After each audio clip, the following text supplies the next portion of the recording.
Hello friends, welcome to ELS English Literature Studies with Kaur Harpreet. Today's topic is about Tess of the D'Urbervilles by Thomas Hardy.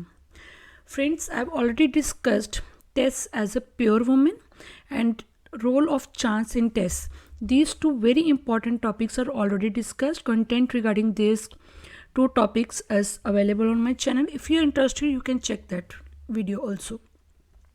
Next, today's topic is about Tess as a symbol of the destruction of English peasantry. This is I'm going to discuss today, and I hope you will like the content. And if you like it, please hit the like button, share and subscribe my channel. So let's start with today's topic.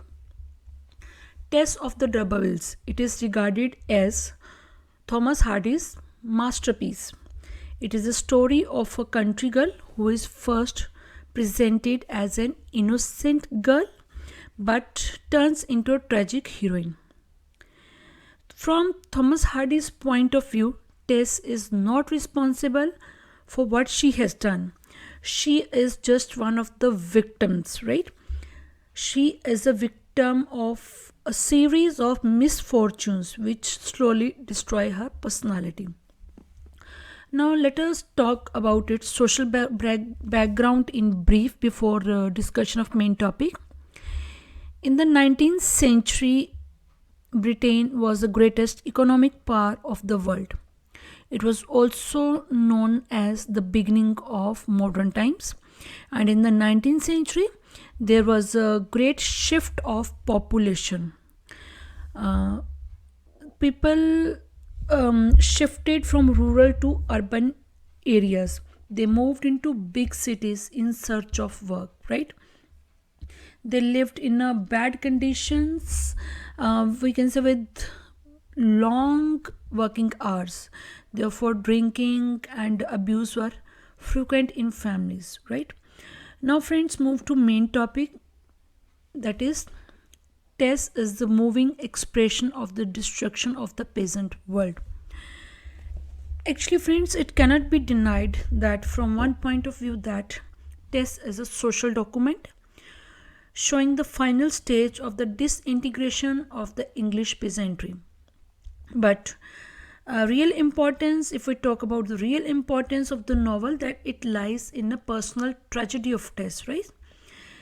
It is true that Tess is a peasant girl and she's presented as an innocent girl, and that her struggles and misfortunes to some extent represent the sufferings of peasantry in general.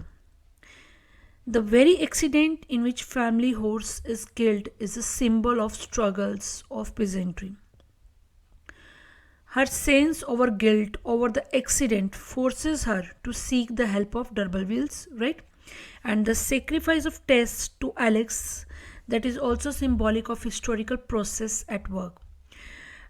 Tess, she is prepared to become a worker and is handed over by her mother under economic stress of life and under the pressure of mercy of ruling class, right? Hardy was intensely aware of the changes which are going on in the countryside during his own life. He was aware of the, we can say, effects of economic changes which are going on in society. Because of industrialization, the traditional shape of the England farm village was changing. As I told, that 19th century, that was the greatest. At that time, Britain was the greatest economic power, and this time was also known as the beginning of modern times. And Thomas Hardy was very much aware of these changes that were going on, right?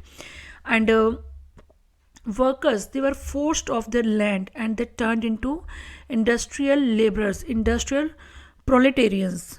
One of the most we can say remarkable scene in the novel is the threshing at Flitcombe Ash, from where Tess and other women serve that red tyrant. Red tyrant is used for machine. The machine is human and insatiable. That is why this word red tyrant is used for that machine, right? The old workmen recall the threshing work they used to do, and the engineers and his machine are like Alex, in fact, who is equally inhuman and insatiable. Both are equally inhuman. This Red Tyrant and Alex. And the scene at threshing is important because it was also act as a symbol of the dehumanized relationship of the new capitalist farm. The final blow to Tess' attempts to maintain her self-respect, it comes with the death of her father and consequent expulsion of the family from their cottage at Marlotte, right? Derbyfield, here John Derbyfield, who is the Tess' father, he had been life holder, but as the life holdings fell in, they were seldom again let to similar tenants and were mostly pulled down, and cottages which were not directly employed on the land were looked upon with disfavor.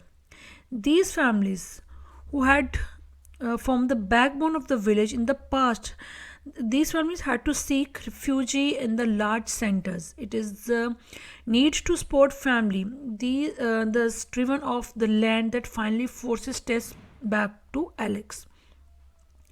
Thus viewed, the novel Tess certainly depicts the disintegration of English peasantry, and certainly it also depicts a social and industrial tragedy.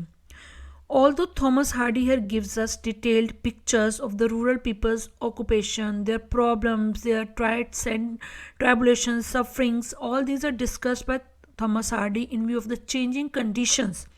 Yet, his main emphasis on Tess, his main emphasis on that innocent girl, his main emphasis on his character, right? Here we can say that his emphasis on Tess is not as a typical peasant girl, but on Tess as an individual. In all his novels, we can say that his emphasis is always on the individuals. For example, on Troy, on Handcart, then on Elizabeth Jane, his main emphasis always on the individual. And the English peasantry does arouse our sympathy here through Tess and through her family. But we think of Tess as an individual girl because if Tess is typical, she is also unique, right? Now, in several ways, this girl, Tess, she stands above the class to which she belongs. In the first place, she is a delicate conscience, which allows her no real place of mind right after she has been seduced. She suffers from a persistent sense of guilt. She spends agonizing days and nights because of the weight of her past on her mind when she has fallen in love with Angel Clare, right? And she cannot rest till she is able to reveal the facts to Angel Clare.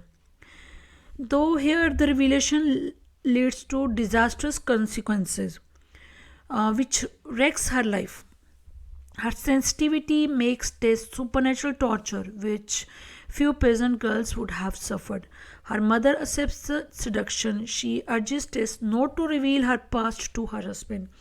The mother is thick-skinned, right? And she was not in favor of Tess. We can say Tess' idea that she must not tell her past to her husband.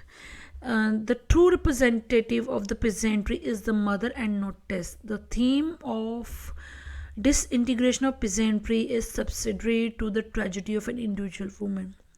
So friends, this is all about today's topic. I hope you will like the content, and if you like it, please hit the like button, share and subscribe my channel. And if you are new to my channel, please hit the bell button so that you can get notifications from my upcoming videos. Thanks a lot for watching.